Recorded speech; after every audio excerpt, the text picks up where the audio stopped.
this is the tutorial for Emerge Triumphant. And I told a big story about how a tough cookie shuffled my cards face up and face down. That never happened. It's a part of the trick, but it could happen. And when it does happen, you'll be prepared because now you know this trick. But really, if someone shuffles your cards face up and face down, you're screwed.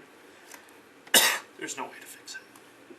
Alright, so Victor, come on over here and we're going to expose Emerge Triumphant. And what it is you have the deck completely in the standard form. For those of you that don't know the way the deck comes, it comes spades, diamonds, clubs, hearts. You'll just know, if you remember it well enough, you'll notice spades is in the front and hearts is in the back. And it goes red, black, red, black. And the first two sets is ace through king. Second set is ace through king, then king through ace, and then king through ace. So if you remember that, then you can do whatever. There's a bunch of other ways. You can do ace through king all the ways, and then just do red, black, just to make it look good. But if you want to reset the deck, this is how it's supposed to look. So what the trick is keeping the deck in order the entire time. So you're just doing straight cuts, swivel cuts, one-handed cuts, do any kind of one-handed cut that you want to do, but just straight cuts.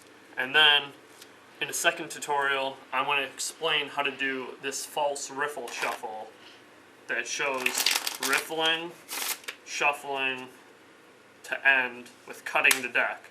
But if you look, you'll see that all the cards are still in the same order. After all of that. So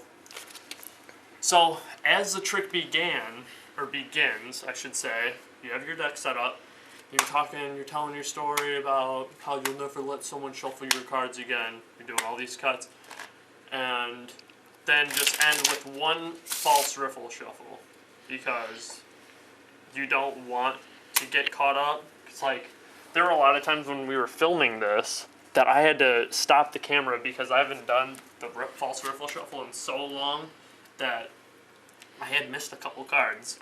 So I've already lost count of how many times we had to retake it. It was 5. It was 5? Yeah, total. I thought it was 6. I digress. So you have the cards in order, you're doing your straight cuts, and when the time comes to it, you have a spectator pick a card. As I'll do. And when they pick that card, don't look at that card, look at me. I'm trying to explain how to do it. So when they pick that card, you keep a break just above that point. So cards, 7 of diamonds, I already know. Just for the sake of purposes, I wouldn't look at it being the magician, but I know that it is just by this card. So you got your pinky break just in that spot, right where it's back where it's supposed to go. So then they show their card to everyone, they do their thing. Look at that, it's the 7 of diamonds. And you want to just, you don't have to be like, tell me when to stop, tell me when to stop, tell me when to stop. You just break at that point, be like, go ahead and put the card right there. 7 of diamonds. The more often you say put your card here, the more likely it is someone's not going to question it and just put it there. Just letting you know. You might overanalyze it and be like, oh, they want me to put it there, but don't think that way, because it's always good. I'll get more on that later. That is a really good topic to talk about, placement, where to put cards.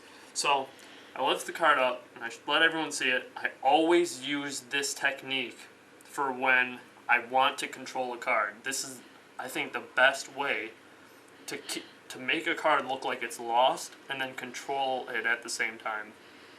So you show the 7 of diamonds to everyone, and what you want to do is look at my tutorial of jogging cards. It's a very in-depth detail of how to do side angle jogs and ribbon thread jogs, but for the sake of purposes, we'll go over it really quick. You hold the cards like this, your thumb is flush against the card, these 2 fingers are going to come out, and when you push the card straight in from this angle with these 2 fingers, what's going to happen is because your finger's over here, it's going to naturally, watch this angle, push it straight in it's going to naturally jog out. I still can't even explain. Someone's trying to explain to me. I was like, it shouldn't work like that, but it just naturally happens. So you push the cards in. Now you can have a grip on the cards with your thumb on the bottom and your index fingers where you push the cards in. You do that, and now the card's out. So if we were doing the side angle jog, we take our pinky, just peel it out, just like that one tutorial we learned. So now you have the cards like this, and you just push them in. And now what you're going to do is start turning them clockwise towards you. And with your thumb, you're going to pick at this angle and just push the cards in, and then it will come out at the bottom. So now it's like the same thing we had over here, except it's on the bottom now. So all you have to do is you want to just go around the deck like twice to make sure that it looks like it's squared up. So you want to take your thumb and you want to out jog it again while you're rotating it. So now it's out jogged just a little tiny bit. So now when you rotate again, you can take your thumb, push the deck in, and then your pinky will square it out. So then when it's all done, after showing all the angles and that it's pushed in, you push down on the card, square it up, and get a break. So what it really looks like is you have the 7 of diamonds, you square it in, flip it around, rotate it, and square it up. It's lost, but we really have a break right here.